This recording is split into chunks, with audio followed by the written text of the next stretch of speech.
విదేశాల్లో చదవాలనుకుంటున్నారా? అయితే విదేశ్ కన్సల్ట్ ని సంప్రదించండి.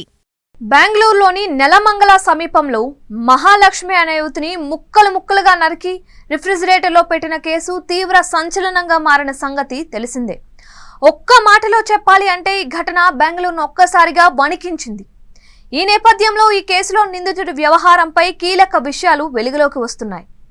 నెలమంగళ సమీపంలోని మహాలక్ష్మి అనే యువతిని అత్యంత కిరాతకంగా చంపి ముక్కలు ముక్కలుగా నరికి ఫ్రిడ్జ్లో కుక్కిన నిందితుడి విషయంలో వైద్య నిపుణులు కీలక వ్యాఖ్యలు చేశారు. ఇందులో భాగంగా అతడిని సడోమాసోకిస్టిక్ అనే నేర స్వభావంతో రగిలిపోయినట్లు గుర్తించారని అంటున్నారు.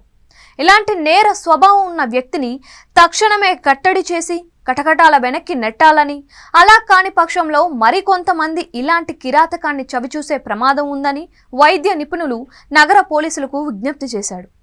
అతడు ఎక్కడున్నా తక్షణమే వెదికి పట్టుకోవాలని, ఎంత తొందరగా పట్టుకుంటే అంత మేలని స్పష్టం చేశారు. వాస్తవానికి ప్రాథమిక దర్యాప్తులో ఆమె మృతదేహాన్ని 30 ముక్కలుగా నరికి ఉండొచ్చని భావించినప్పటికీ వైద్య పరీక్షల్లో మాత్రం ఆమె మృతదేహాన్ని సుమారు 59 ముక్కలుగా నరికినట్లు తేలిందని చెప్పారు. ఆమె తలనే 3 ముక్కలుగా పగలగొట్టాడని వైద్య నిపుణులు దిగ్భ్రాంతి వ్యక్తం చేశారు.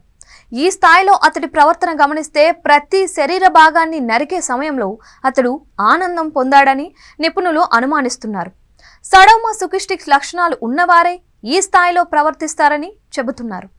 ఇక ఆమె మృతదేహం ముక్కలను విక్టోరియా ఆసుపత్రికి పంపడంతో వాటిని పరిశీలించిన వైద్యులు నివేదికను పోలీసులకు అందించారు. మరోపక్క దర్యాప్తు చేస్తున్న అధికారులు ఇప్పటికే అనేక ఆధారాలు సేకరించారని తెలుస్తోంది.